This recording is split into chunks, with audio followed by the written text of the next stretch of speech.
जय हिंद दोस्तों हमारी जीएस उद्धव की लर्निंग सीरीज चल रही थी, जिसके अंतर्गत हम प्राचीन भारत पढ़ रहे थे, जिसमें हम जैन धर्म के बारे में पढ़ रहे थे। ओके दोस्तों हमने कल जैन धर्म के सिद्धांत और उनके दर्शन के बारे में पढ़े थे कि कितने प्रकार के होते हैं, तो उसके आगे का आज हम पढ़ेंगे। ओके दोस्तों, तो चलिए स्टार्ट करते हैं। दोस्तों यदि वीडियो अच्छी लगती है तो लाइक और सब्सक्राइब जरूर करिएगा।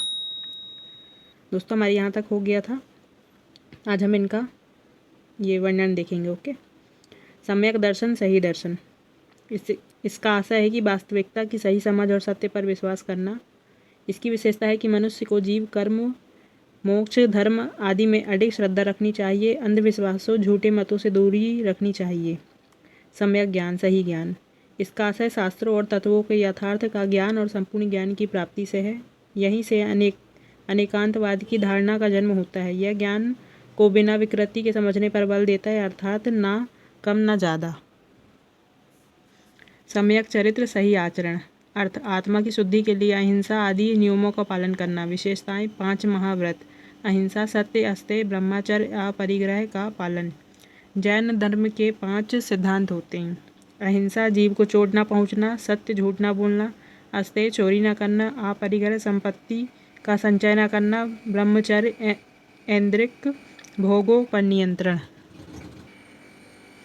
सभी पदार्थ लगातार अपने रूपों को बदलते या संशोधित करते हैं। ब्रह्मांड में कुछ भी नष्ट या निर्मित नहीं किया जा सकता। जैन धर्म ईश्वर को ब्रह्मांड के निर्माता, उत्तरजीवी और संहारक के रूप में मानता है। जैन धर्म ईश्वर को एक निर्माता के रूप में नहीं बल्कि एक पूर्ण प्राणी के रूप में मानता है। प्रत्येक जीव में ईश्वर बनने की क्षमता होती है, इसलिए जैनियों का ईश्वर नहीं है, लेकिन जैन देवता असंख्य हैं।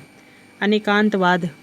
अनेकांतवाद के सिद्धांत में कहा गया है कि सभी संस्थाओं के 3 पहलू होते हैं, द्रव्य, गुण और पर्याय। इस प्रकार किसी भी इकाई में एक स्थायी निरंतर प्रकृति और गुण दोनों होते हैं, जो निरंतर प्रवाह की स्थिति में होते हैं। इस्यादवाद। जैन धर्म में इस्यादवाद का सिद्धांत महावीर का सबसे महत्वपूर्ण योगदान माना जाता है। इस्यादवाद का शाब्दिक अर्थ है विभिन्न संभावनाओं की जांच करने की विधि। जैन धर्म का विघटन। जैन धर्म में विघटन का मुख्य कारण मगध में अकाल पड़ना था। 12 वर्ष की अकाल की समाप्ति के बाद जैन धर्म 2 संप्रदायों में विभाजित हो गया, दिगंबर और श्वेतांबर।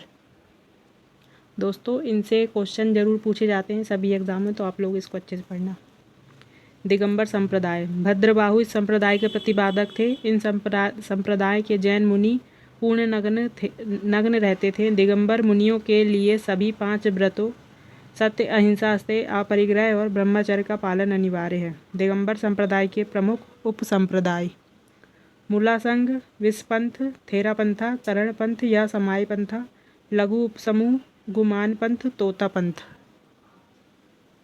श्वेतांबर संप्रदाय। स्थूल भद्र श्वेतांबर संप्रदाय के प्रतिपादक थे।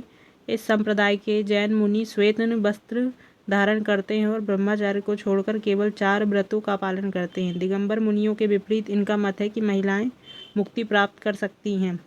श्वेतांबर संप्रदाय के प्रमुख उप संप्रदाय: थेरापंथी, मूर्ति पूजक। जैन धर्म स्थानकवासी।